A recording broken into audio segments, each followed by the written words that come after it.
Muy buenas a todos. Sean bienvenidos a este rincón de lectura y espero que les guste tanto como a mí. Les agradecería que me regalen un like para seguir creciendo y trayendo más contenidos como este a mi canal. Capítulo 8. El veneno de la ciruela. Mao Mao se despertó con el gorjeo de los gorriones. Se sentó en su mísera cama, con el olor característico de la elaboración de la medicina punzando su nariz. Buenos días, dijo una voz tranquila, de abuela. Era la de su padre. Así es. He vuelto a casa, pensó. Era su primer viaje de vuelta desde que había empezado a trabajar en el patio exterior. Normalmente, las sirvientas de su posición no tenían vacaciones. Claro que no, aunque su maestro se tomara un día libre del trabajo, no era como si dejara de vivir su vida. La mayoría de estas personas tenían más de uno o dos sirvientes, lo que dejaba un pequeño margen de maniobra para que uno de ellos se tomara un tiempo libre. Pero las cosas eran diferentes con Jinzi, tenía muy pocos asistentes. No puedo creer que haya aguantado tanto tiempo sola. Mao Mao solo podía quitarse el proverbial sombrero ante Suiren, el asistente de Jinzi, cuya indulgencia era la única razón por la que había podido tomarse este descanso. Aunque Mao Mao lo pagó, el resto del tiempo, Suiren la hizo trabajar sin descanso. Mao Mao se levantó de la cama y se sentó en una tosca silla. Su padre le trajo un poco de sopa de arroz caliente en un cuenco astillado. Le dio un sorbo, necesitaba sal, pero su padre al menos le había dado un buen y abundante sabor mezclando algunas hierbas aromáticas. Mao Mao añadió unas gotas de vinagre y removió. Asegúrate de lavarte la cara, dijo su padre. Sí, cuando coma. Mao Mao siguió removiendo las gachas con su cuchara mientras su padre preparaba los ingredientes para la medicina que estaba mezclando. ¿Qué piensas hacer hoy?, le preguntó. Mao Mao le miró, casi un poco confuso. Nada en especial, dijo ella. En ese caso, tal vez podrías ir a la casa verde Iris por mí. Hubo un tiempo antes de que Mao Mao dijera, claro, de acuerdo. Añadió otro buen chorro de vinagre a su sopa de arroz. La botica de su padre estaba situada dentro de la casa verde Iris, pero cuando le pidió que fuera allí, tenía otra cosa en mente. Cuando Mao Mao llegó, saludó al criado de fuera con un saludo familiar y entró. Atravesó el elegante atrio del vestíbulo de entrada, y luego siguió por un pasillo cubierto a un lado. El patio central era tan fino como el de cualquier mansión aristócrata, y por la noche estaba iluminado con faroles encendidos. Se mantenía en bastante buen estado para impresionar a los que ocasionalmente se acercaban a tomar el té durante el día. Sin embargo, Mao Mao no se detuvo en el patio, sino que continuó hasta una pequeña y solitaria dependencia. Este no era un lugar para clientes. Una vez dentro, el hedor de la enfermedad llenó sus fosas nasales. Buenos días. Una mujer dormía dentro, con el pelo revuelto. Parecía un esqueleto particularmente desagradable. He traído su medicina, continuó Mao Mao. La mujer, sin embargo, no habló. Uno casi podría sospechar que hacía tiempo que había olvidado cómo hacerlo. Solía perseguir a Mao Mao, aparentemente por puro odio, pero en los últimos años había perdido la energía para hacer incluso eso. Mao Mao se acercó a donde la mujer yacía indolentemente de espaldas y la ayudó a tragar el polvo que había traído. Era lo que su padre utilizaba en lugar del azogue o el arsénico. Menos venenoso, dijo, y más eficaz, pero por el momento ni siquiera servía para ayudar a sedar a la mujer. Sin embargo, no tenían otra forma de tratarla que dándole este polvo. La mujer sin nariz tenía ahora casi 40 años, pero una vez había sido celebrada como una mariposa, festejada como una flor. La Casa Verde y Gris era un establecimiento lo suficientemente prestigioso como para escoger a sus clientes ahora, pero no siempre había sido así. En los años posteriores al nacimiento de Mao Mao, hubo una época en la que el lugar tenía poco más que un cartel manchado de barro a su nombre. Fue durante esa época que esta mujer había sido una cortesana que tomaba clientes, y para su desgracia, había contraído la sífilis, conocida en el idioma de Mao Mao como el veneno de la ciruela. Si esta medicina hubiera estado a su disposición en las primeras fases de su enfermedad, tal vez se hubiera curado, pero a estas alturas el estado de su cuerpo apenas merecía ser visto. La enfermedad no solo había devastado su aspecto, sino también su mente, dejando su memoria hecha trizas. El tiempo es cruel. Cuando Lomen había visto a la mujer por primera vez, su enfermedad estaba en una fase latente. Si ella se lo hubiera contado entonces, en lugar de ocultarlo, las cosas no habrían dado un giro tan brutal. Pero entonces, no todo el mundo estaba dispuesto a confiar inmediatamente en un eunuco que aparecía aparentemente de la nada, un paria del palacio trasero. La simple realidad de la vida de una cortesana era que aceptaba clientes o no comía. Cuando las lesiones volvieron a aparecer varios años después, los tumores se extendieron con una velocidad asombrosa. Así que la mujer fue confinada en esta habitación donde los clientes no la verían. Sí, la barrieron debajo de la alfombra, pero esto seguía siendo, según un criterio, un tratamiento notablemente compasivo. Una cortesana que ya no podía trabajar era normalmente expulsada del establecimiento. La mujer tuvo suerte de que no la embadurnaran con crema blanqueadora y tinta para las cejas y la dejaran en una zanja. Mao Mao cogió un trapo de un lavabo y empezó a limpiar el cuerpo de la mujer que yacía allí. Tal vez también queme algo de incienso, pensó. La puerta siempre cerrada acorralaba el hedor en la habitación. Había algo de incienso a mano que la mujer había recibido de cierto noble. Era un material elegante, y un aroma que, según se decía, le gustaba al propio hombre, pero rara vez se utilizaba. Podía ser un problema a la hora de mezclar medicinas, muchas de las cuales sufrían la absorción de olores inusuales. Las únicas veces que se quemaba con regularidad era cuando aparecía el propio hombre, en cuyo caso se encendía una cantidad simbólica. Mao Mao se sirvió ahora un poco del material. El incienso tenía un aroma ligeramente dulce, y cuando se acercó a ella, la más mínima sonrisa se dibujó en el rostro de la mujer. Comenzó a tararear una canción infantil con voz quebrada.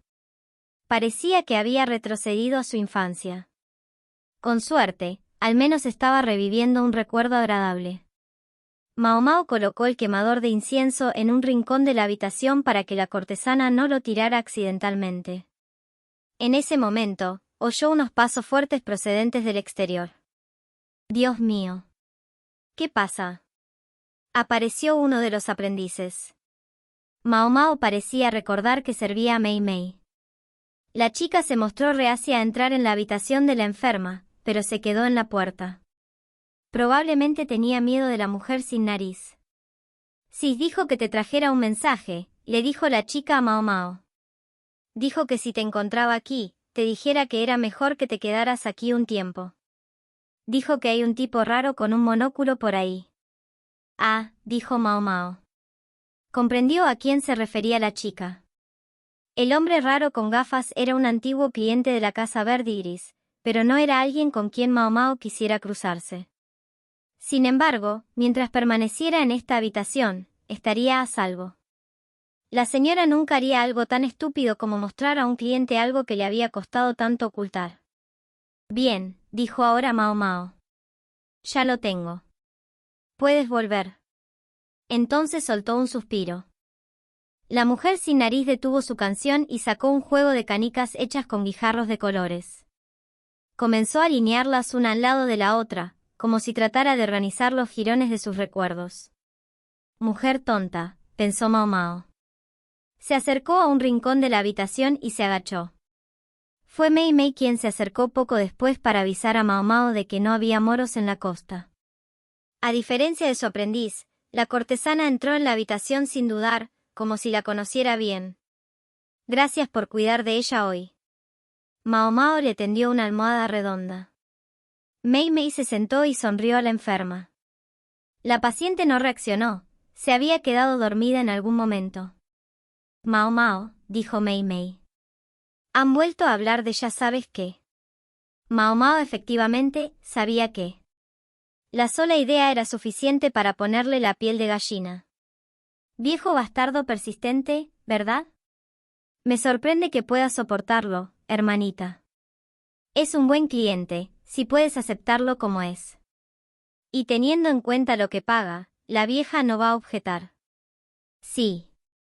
Y seguro que por eso está tan interesada en que me convierta en cortesana. El cliente en cuestión era la razón por la que la Madame había estado tan empeñada en incorporar a Mao Mao a su plantilla estos últimos años. Si Mao Mao no hubiera sido contratada por Hinsi, era muy probable que ya hubiera sido vendida a este cliente. No quiero ni pensarlo, dijo, con la cara contorsionada. Mei Mei exhaló de forma señalada al ver esta expresión.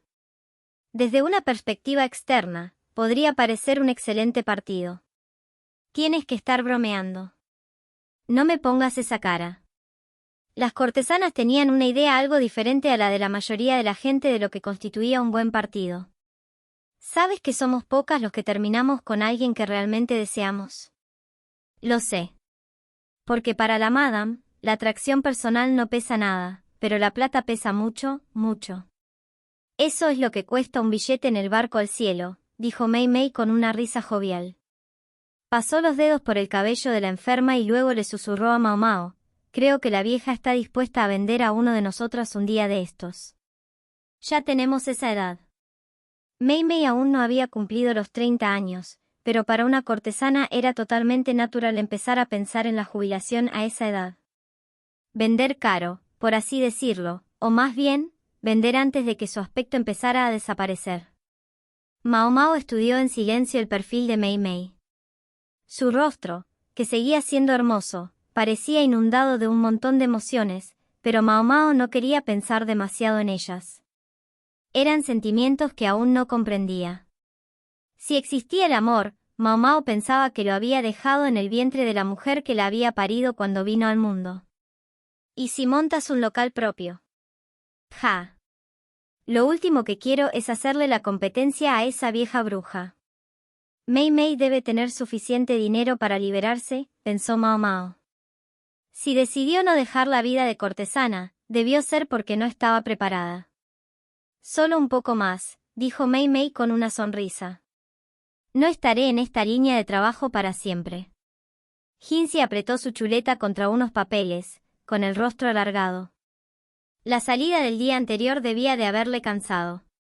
Suspiró. Nunca había imaginado que el establecimiento en el que se celebraba la reunión sería una extensión virtual del Distrito del Placer.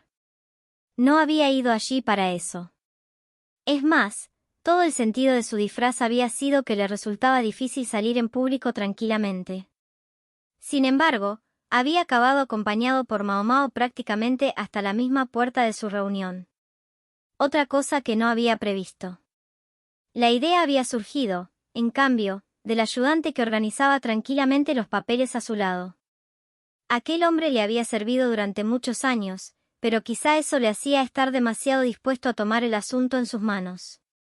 Sin duda, pensaba que lo que había hecho era en beneficio de Hinsi, pero este podría haber puesto varias objeciones. Gaosun. ¿Qué estás tramando?, preguntó Hinsi. Gaosun sacudió la cabeza como si dijera que la idea de tramar algo nunca se le había ocurrido. Permítame responder a una pregunta con una pregunta, señor. ¿Cómo fue su pequeña excursión a la ciudad? Ah, sí. Hinsi no estaba muy seguro de qué decir al respecto. Tomó un sorbo de té con la esperanza de entretenerse. Ahora estaba seguro. Gaosun pensaba que estaba ayudando, fuera como fuera. Hinsi buscó en su mente alguna forma de cambiar de tema. He descubierto algo interesante. La chica, su padre adoptivo es un eunuco, y fue médico aquí una vez. ¿La chica, te refieres a Xiao Mao? Si fue instruida por un médico de palacio, eso explicaría en gran medida sus conocimientos médicos. Un eunuco, sin embargo. Ya me has oído. El simple hecho era que ningún médico del palacio trasero era probablemente un hombre de renombre. Alguien que tuviera los medios para convertirse en un médico cualificado no tenía necesidad de convertirse en eunuco para encontrar trabajo. Los únicos médicos que llegaban al palacio trasero eran los que tenían problemas. ¿Podría un médico con tanto talento estar realmente entre los eunucos?, preguntó Gaosun. Esa es la cuestión, ¿no?, dijo Hinsi. Gaosun suspiró y se acarició la barbilla. Hinsi pensó que había dicho lo suficiente. Su ayudante era un hombre lo suficientemente agudo como para llevar la investigación a partir de aquí. Oyeron el claro tañido de una campana, un pequeño dispositivo colocado para que Hinsi se diera cuenta inmediatamente de cualquier visita a su despacho. Gaosun dejó su trabajo y se quedó de pie junto a la entrada, esperando a la nueva llegada. Otro día, otra visita del raro del monóculo. No tenía ningún asunto en particular, simplemente estaba tumbado en un sofá, dando sorbos de zumo. Gracias por ocuparte de esa cosita el otro día. Uf, resultó ser toda una historia, ¿no? Lacan se acarició la barbilla y entrecerró los ojos hacia Hinsi, haciendo que sus ojos, ya de por sí estrechos, se estrecharan aún más. Parece que el más joven de esos hermanos era el más capaz después de todo, dijo Hinsi mientras hojeaba algunos papeles. Sospechaba que el comandante lo había sabido siempre. Después del incidente con la herencia de su padre, los tres hombres habían parecido reconciliarse entre sí, pero no era más que eso, una apariencia. El hermano menor había revelado repentinamente una habilidad hasta entonces no revelada, e incluso se hablaba de que pronto podría trabajar para el palacio. Hinsi había visto algunos de sus productos, y la delicadeza de la mano de obra le impresionó incluso a él. No sabía exactamente lo que había ocurrido, pero sospechaba firmemente que la hija del boticario sí lo sabía y no decía nada al respecto. Creo que si conseguimos que ese joven se encargue del mobiliario para el ritual, redundaría en la gloria de nuestro gobernante. Sí, por supuesto. Hinsi odiaba la forma en que Lacan podía hacer que prácticamente cualquier cosa pareciera importante. Un hombre de la talla de Hinsi normalmente ni siquiera oiría hablar de los preparativos del ritual. Luego está la última obra que dejó el padre. Son simples accesorios de metal, pero tan finos que podrían ser aptos para un uso ritual. Me sigo preguntando, maestro estratega, ¿por qué siente que debe hablar conmigo sobre estos artesanos? ¿Por qué no? Es un desperdicio dejar el talento enterrado. Lacan podía ser odioso, pero cuando tenía razón, tenía razón. Incluso si había un motivo oculto para lo que decía. Por lo menos, Lacan era un excelente juez del talento. No sería exagerado decir que era esa capacidad la que le había llevado a la posición que ahora ocupaba. Podría parecer que estaba flojeando en este momento, pero en realidad su trabajo lo hacía, y con mucha dedicación, las diversas personas que había descubierto y contratado. Hinsi casi podía estar celoso de él. ¿Qué importa si es el hermano mayor o el menor? La crema debe subir a la cima. Lo hacía parecer tan simple. Esa inclinación por la sencillez lo hacía útil a su manera, pero había que manejarlo con cuidado. Hinsi enderezó sus papeles y se los pasó a un funcionario que se los llevó. Por cierto, quería preguntarte algo. Lo que hemos hablado antes, dijo Hinsi. Se refería a la cortesana de la que había oído hablar anteriormente. ¿Pretendía Lacan hacerse el tonto otra vez? El comandante se puso las manos en las mejillas y sonrió. Si quieres saber sobre ese mundo, mejor preguntar a alguien que viene de él. Luego se puso en pie. El funcionario que le atendía dejó escapar un suspiro, aliviado de que por fin se fuera a casa. Ya veo que es esa hora. Mis lacayos no me dejarán oír el final si los entretengo demasiado. Terminó el último zumo y dejó la otra botella que había traído sobre el escritorio de Hinsi. Deja que tus pequeñas sirvientas lo tomen o algo así. Es fácil para la garganta, no es demasiado dulce. El soldado de mediana edad hizo un gesto con la mano en dirección a Hinsi. Hasta mañana. Luego se fue.